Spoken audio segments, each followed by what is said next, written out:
बहुत सारे ऐसे लोग होते हैं जिनको खास किसी पार्टी में जाना होता है या फंक्शन में जाना होता है या 1-2 महीने बाद उनका कुछ ऐसा फंक्शन होता है जिसकी वो तैयारी करते हैं और अपनी स्किन को लेके बहुत ज़्यादा कॉन्शियस होते हैं। वो पार्लर्स जाते हैं, अलग-अलग सैलून जाते हैं, अलग-अलग जगहों पर जाते हैं, स्किन ट्रीटमेंट के लिए जाते हैं। लेकिन कुछ ऐसी मिस्टेक्स वो करते हैं जिसके कारण उनको वो बेनिफिट नहीं मिलता, जो बेनिफिट की वो एक्सपेक्टेशन रखते हैं। Hi, my name is doctor Jayati Mishra and welcome to the channel.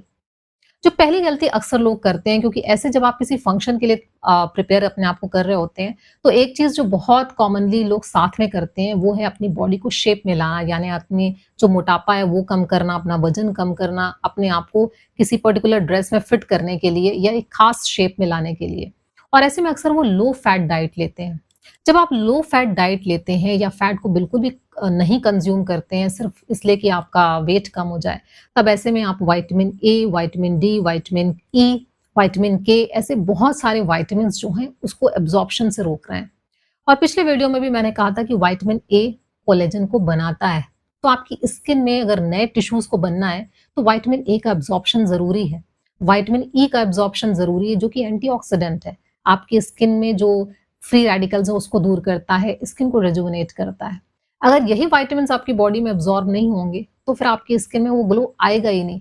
यानी आपका सारा जो एफर्ट्स हैं वो वेस्ट हो जाएँगे। तो ये ध्यान रखिए, आपको कभी लो फैट डाइट या नो फैट डाइट पे नहीं जाना है। इनफैक्ट आपको एक बैलेंस्ड डाइट रखनी है ताकि किसी भी न्यूट्रिएंट्स की आपकी बॉडी में कमी ना हो। इसका मतलब ये नहीं है कि आप भर-भर के फ्राइड फूड भी खा सकते हैं या फिर तेल में जो डूबी हुई सब्जियाँ हैं वो आप खा सकते हैं अगर आपको तेल लेना हो तो, क्योंकि इनका कोई बेनिफिट आपकी बॉडी को नहीं मिलता।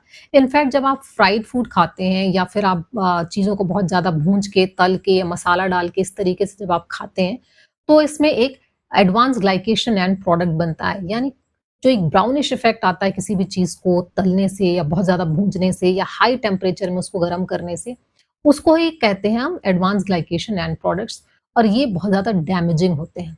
नॉर्मली भी आपको ये बॉडी में बनते हैं, फूड से आते हैं जिसको हम अवॉइड नहीं कर सकते। लेकिन अगर आप ये इस तरीके का फूड खाएँगे तो इनकी क्वांटिटी बढ़ जाएगी, यानी डैमेजिंग इफ़ेक्ट जो बॉडी में है इसका बहुत ज़्यादा बढ़ जाएगा। और ये जो एजीएस होते हैं या एडवांस ग्लाइकेशन एंड प्रोडक्ट्स होते हैं, ये लेटर ऑन बाद में चल के डायबिटीज़ का भी कारण बनते हैं, हार्ट डिज़ीज़ का भी कारण बनते हैं, जॉइंट्स में आर्थराइटिस का भी कारण बनते हैं। तो आपको ऑयल तो लेना है, फैट लेना है, लेकिन इस तरीके का लेना है कि आपकी बॉडी को बेनिफिट्स दें। इसके अलावा जो क्रैश डाइट्स होती हैं, जो टेम्परेरी डाइट्स लोग लेते हैं, अक्सर किसी ऑकेज़न के पहले लेने लग जाते हैं अचानक अपना वज़न कम करने के लिए, वो भी अवॉइड करना चाहिए। अगर आप इस तरीके की कुछ डाइटिंग का सोच रहे हैं, तो इसके बदले आप हफ्ते में 1 बार या 2 बार फास्टिंग करिए। वो फास्टिंग आपको बहुत बेटर रिज़ल्ट देगा। आप चाहे तो केवल वाटर फास्टिंग करिए या आप कुछ भी लिक्विड ले सकते हैं या फिर अपना जितना इंटरमिटेंट फास्टिंग की जो ड्यूरेशन है उसको आप लंबा खींच सकते हैं। 3 चीज़ें जिसका आप रेगुलरली यूज़ करिए। जो पहला है वो है अदरक और पुदीने का रस। इसको आप रेगुलरली कंज़्यूम करिए 1-1 चम्मच। जब आप ये लेंगे ना तो ना सिर्फ़ आपकी स्किन ग्लो करेगी, आपका गट हेल्थ अच्छी रहेगी, और गट हेल्थ अच्छी रहेगी तो स्किन और ज़्यादा ग्लो करेगी। यानी आपकी स्किन को डायरेक्ट इफ़ेक्ट भी देता है और इनडायरेक्ट इफ़ेक्ट भी देता है। चुकंदर का रस अगर हो सके तो आप ज़रूर पीजिए। स्किन में जो ब्लड का फ्लो होना चाहिए वो बहुत अच्छे से होगा, स्किन ग्लो करेगी आपकी। आंवले का रस भी एंटीऑक्सीडेंट का काम करता है, विटामिन सी है तो आपके स्किन के बनने में, कार्टिलेज के बनने में ये हेल्प करता है, तो नई स्किन ग्रोथ में ये बहुत ज़्यादा हेल्प करेगा। तो आंवले का रस भी 1 चम्मच एटलीस्ट डेली आप ज़रूर लीजिए। दूसरा जो अक्सर गलती लोग करते हैं वो ये, वो पानी कम लेंगे और वो जूसेस लेते हैं। जूसेस में अक्सर लोग फ्रेश जूसेस भी लेते हैं तो उनका कई बार स्वाद अच्छा नहीं होता, कई बार खट्टे-फल होते हैं, तो उसमें हमेशा या तो शुगर डाल ली जाती है या कुछ ऐसा स्वीटनर डालकर वो लोग लेते हैं ताकि टेस्ट अच्छा लगे।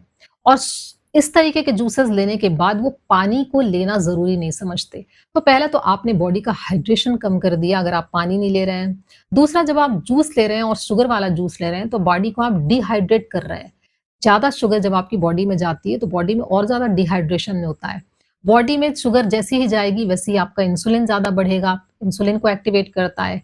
इंसुलिन जो है वो एंड्रोजन को एक्टिवेट करते हैं और एंड्रोजन हार्मोन्स आपकी जो सेबेशियस ग्लैंड्स होती है ना उसको एक्टिवेट करता है, यानी आपको एक्ने, पिंपल्स या कुछ भी तरीके की जो स्किन की प्रॉब्लम्स है वो आपको दिखेगी।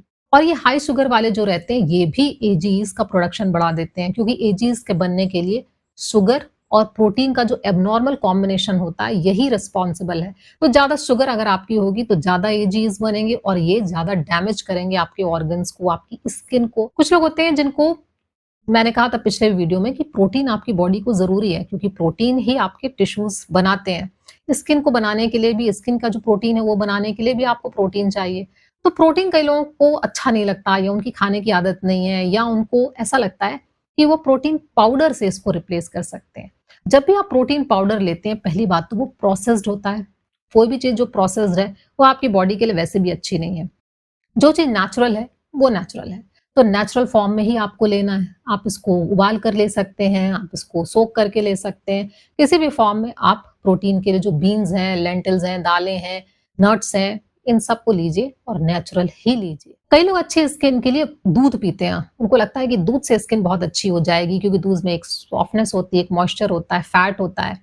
लेकिन दूध आप कहाँ से ले रहे हैं अगेन सोर्स पे डिपेंड करता है और दूसरा दूध सबको सूट भी नहीं करता है। स्पेशली अगर आपकी गट हेल्थ अच्छी नहीं है और अक्सर आपको अगर स्किन की थोड़ी-मोड़ी भी कोई भी प्रॉब्लम होती होगी, तो आप अपनी डाइट में मिल्क को हटाकर देखिए अगर आपको स्किन की कोई भी प्रॉब्लम है या फिर आप मिल्क को एक मेजर कंपोनेंट बनाने की आपको ज़रूरत नहीं है। और अगर मिल्क की हम बात करें तो व्हे प्रोटीन भी आता है, वो भी मिल्क से बनता है। So that is also the same thing. तो आप चाहे व्हे प्रोटीन ले रहे हैं, मिल्क ले रहे हैं, हो सकता है ये आपकी स्किन को और ज़्यादा डैमेज कर रहा हो। तो आप इनको भी अपनी डाइट से अलग करके देखिए। 5वीं जो गलती लोग अक्सर करते हैं कि वेजिटेबल्स उनको खाना अच्छा नहीं लगता क्योंकि इतनी सलाद कौन खाए, फ्रूट हर तरीके के अच्छे नहीं लगते हैं। तो इसकी जगह वो मल्टीविटामिन्स लेना पसंद करते हैं। उनको लगता है कि बस एक टैबलेट्स ले लो मल्टीविटामिन की और सारी कमी पूरी हो जाएगी। मल्टीविटामिन्स केवल आपकी जो खास किस्म की जो विटामिन डेफिशिएंसी है, उसके लिए once in a while prescription उसका दिया जाता है। आप रेगुलर बेसिस पे आप ये सोचें कि आप फल सब्जी खाने के बजाय, सलाद खाने के बजाय आप मल्टीविटामिन ले लें, तो आपकी बहुत बड़ी गलतफ़हमी है। मल्टीविटामिन्स में मेजॉरिटी ऑफ विटामिन्स एब्ज़ॉर्ब ही नहीं करती बॉडी और अगर बॉडी एब्ज़ॉर्ब नहीं कर रही है, तो जैसे मैंने कहा बॉडी के लिए वो बर्डन है, बॉडी को उसको बाहर निकालने में एक्स्ट्रा मेहनत करनी पड़ रही है। नेक्स्ट जो गलती अक्सर लोग करते हैं कि वो सारा अपना स्किन केयर रूटीन अच्छे से करेंगे यानी स्किन को प्रॉपर्ली क्लीन करना, एक्सफोलिएट करना, पैक लगाना, मॉइस्चराइज़ करना, फिर कुछ सीरम लगाना, तो सारे अपने जो 4-5 जो लेवल्स उनके बने हुए हैं, वो सब फॉलो करते हैं। तो केवल केमिकल से अपने चेहरे को क्लीन ना करें या बहुत ज़्यादा उसको एक्सफोलिएट करने की भी ज़रूरत नहीं होती है। एक्सफोलिएशन से भी स्किन डैमेज होती है और क्लीनिंग के लिए आप कभी-कभी ऑयल क्लीनिंग का इस्तेमाल करें, यानी डीप क्लीनिंग अगर आपको करनी है, तो थोड़ा किसी ऑयल से आप अपने चेहरे को डीप क्लीनिंग कर सकते हैं। तो अक्सर आप जो बहुत सारे केमिकल वाले जो मटेरियल यूज़ करते हैं या लोशन्स यूज़ करते हैं, वो भी हो सकता है आपकी बॉडी को नुकसान पहुँचाए, आपके चेहरे की स्किन को नुकसान पहुँचाए। बाकी चीज़ों के लिए भी आप जब लगाते हैं, मॉइस्चराइज़र लगाते हैं, तो इसके लिए भी कोशिश करें कि जो नेचुरल प्रोडक्ट्स होते हैं ना, वो आपको सबसे ज़्यादा बेनिफिट देते हैं। पहली चीज़ है इसमें हनी। हनी से अपने आप ही आपके चेहरे पे ग्लो आता है, तो हनी इस्तेमाल करिए। कोकोनट ऑयल का आप यूज़ कर सकते हैं। एलोवेरा तो अपने आप में होता है, स्किन फ्रेंडली है, तो आप इन तीनों में से कोई भी चीज़ से अपने चेहरे को आप क्लीन करने के बाद मॉइस्चराइज़ करें। नेक्स्ट गलती जो लोग करते हैं वो ये कि वो अक्सर नए-नए प्रोडक्ट्स ट्राई करते हैं। उनको लगता है कि शायद ये प्रोडक्ट से उनका चेहरा बहुत ही ज़्यादा खिल जाएगा, बहुत सुंदर लगने लग जाएगा। तो वो अक्सर नए-नए कुछ अच्छी ब्रांड सोचकर नए-नए प्रोडक्ट्स ट्राई करते हैं। हर प्रोडक्ट्स में अपने कुछ ऐसे इंग्रीडिएंट्स होते हैं और उसमें से कोई भी चीज़ आपके स्किन में रिएक्शन कॉज़ कर सकती है और रिएक्शन के कारण आपकी स्किन बहुत ज़्यादा गंदी दिखेगी और जल्दी से ये रिएक्शंस वाली चीज़ें जो होती हैं वो जाती भी नहीं है। तो आप ऐसे नए प्रोडक्ट्स को ट्राई मत करिए, जो ऑलरेडी ट्राइड एंड टेस्टेड हैं, उन्हीं को आप उपयोग करिए। अगर आप ठीक से नहीं सो रहे हैं और 2 दिन भी आपकी स्लीप प्रॉपर नहीं हुई, तो आप देखेंगे आपकी स्किन में ऐसा लगेगा कि आपने 5-6 महीने से स्किन की कोई केयर नहीं की। स्किन में तुरंत उसका इफ़ेक्ट दिखता है, क्योंकि जो बॉडी है वो सोते समय ही आपकी बॉडी नए टिश्यू बनाती है, पुराने टिश्यूज़ को निकालती है बॉडी से। तो वो जो रिजुवेनेशन है ना, बॉडी की जो हीलिंग है, वो हीलिंग की प्रोसेस स्लीप में ही होती है। कोई भी स्किन केयर रूटीन उसको कभी भी रिप्लेस नहीं कर सकता है। तो आप अपनी बॉडी को स्लीप से डिप्राइव नहीं करें और साउंड स्लीप में सोएँ। उसका जो आपके चेहरे पे ग्लो बनेगा, वो कोई भी चीज़ से कई गुना ज़्यादा होगा। अपने स्कैल्प की क्लींजिंग का खास ख्याल रखना चाहिए क्योंकि जो स्कैल्प में डैंड्रफ होती है, डेड स्किन होती है, वो आपके चेहरे की स्किन को खराब कर देती है। तो अगर आपको चाहिए कि आपकी स्किन चमकती रहे, तो आपको हमेशा अपने बालों को बहुत साफ रखना चाहिए। जब भी बाल टच करते हैं हमारी स्किन से, चेहरे में कहीं भी टच होते हैं, तो वो सब हमारे पोर्स जो होते हैं उसको ब्लॉक कर देते हैं और उन्हीं पोर्स में एक्ने होते हैं या फिर नहीं भी एक्ने हो रहा है, उसके बाद भी स्किन डल होने लग जाती है धीरे-धीरे क्योंकि वो पोर्स ओपन नहीं रह गए हैं। कई बार लोग बहुत सारा न्यूट्रिशन तो लेते हैं, लेकिन उनकी गट हेल्थ ही अच्छी नहीं होती। यानी आपको बहुत ज़्यादा कॉन्स्टिपेशन है, डायरिया है या आईबीएस की प्रॉब्लम है और आप कितना भी न्यूट्रिशन लें, आप देखेंगे वो एब्ज़ॉर्ब ही नहीं हो रहा ठीक से। तो ऐसे में आपको पहले अपनी गट हेल्थ ठीक करनी है। सब चीज़ों के लिए आप प्रोबायोटिक्स लीजिए। प्रोबायोटिक्स में आपको कुछ अच्छे बैक्टीरिया मिलते हैं, प्रीबायोटिक्स, प्रोबायोटिक्स दोनों का आप कॉम्बिनेशन ले सकते हैं या फिर आप नेचुरल फॉर्म में लीजिए। वो फल और सब्जियाँ जिसमें बीटा कैरोटीन बहुत होता है, यानी स्वीट पोटैटो, आपके गाजर और बेल पेपर जो होती है, रेड और येलो कलर की जो बेल पेपर होती है, इसको आप अगर डेली कंज़्यूम करेंगे इनमें से कोई भी चीज़ें, तो आप देखेंगे कि आपकी स्किन को जो विटामिन ए है, जो कि आपकी स्किन की ग्रोथ के लिए ज़रूरी है, वो आपको भरपूर मात्रा में मिलेगा और आप 1 कप अगर बेल पेपर को आप चॉप करके लेते हैं, तो आपको डेली रिक्वायरमेंट जो विटामिन ए की है, वो पूरी की पूरी मिल जाएगी। तो इन चीज़ों को कंज़्यूम करना बिल्कुल मत भूलें। कुछ लोगों का ऐसा रूटीन होता है कि वो खड़े होकर बहुत ज़्यादा काम करते हैं। जब आप खड़े होकर बहुत ज़्यादा काम करते हैं, यानी आपका ब्लड फ्लो नीचे की तरफ बहुत ज़्यादा, पैरों की तरफ बहुत ज़्यादा है। ऐसे में जो प्रॉपर सर्कुलेशन है, वो भी हिंडर करता है। ठीक से आपकी बॉडी को फुल सर्कुलेशन नहीं मिल पाता है। तब भी आपकी जो चेहरे की स्किन है, अपर पोर्शन की जो स्किन है, उस स्किन में आपको धीरे-धीरे इफ़ेक्ट दिखने लगेगा कि वो स्किन को न्यूट्रिशन कम मिल रहा है।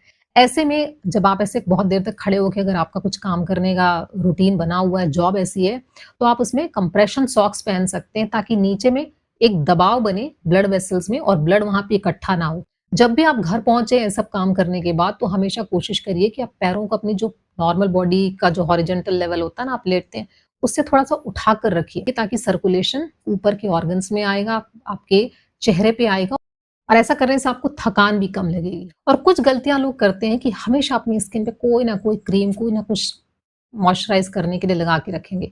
कभी-कभी आपकी स्किन को आपको 1-2 घंटे के लिए खाली छोड़ना ज़रूरी है ताकि आपकी स्किन में जो प्रॉपर एरिएशन है वो हो सके। फ्रेश एयर में जाइए और फ्रेश एयर में अपनी स्किन को क्लीन बिना कुछ लगाए भी छोड़िए थोड़ी देर के लिए ताकि आपकी स्किन भी ब्रीथ कर सके, वो भी उसके लिए ज़रूरी है। अगर आपकी बहुत ज़्यादा ड्राई स्किन है तो उसके बाद भी आप नेचुरल ऑयल लगा सकते हैं। लेकिन हमेशा अपने आप को 3-4 तरीके की क्रीमों से ढाँक कर रखना अपनी स्किन को, ये भी आपकी स्किन को ब्रीथ करने नहीं देता और आपकी स्किन धीरे-धीरे डैमेज होने लगती है।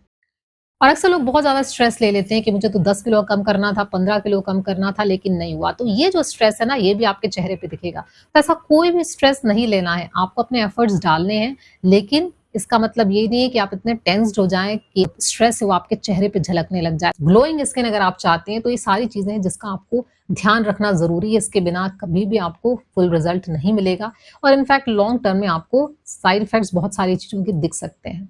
सो अगर आपको ये सारी चीज़ें अच्छी लगी हों, so do like, subscribe and share this video with your friends and thank you for watching. Take care.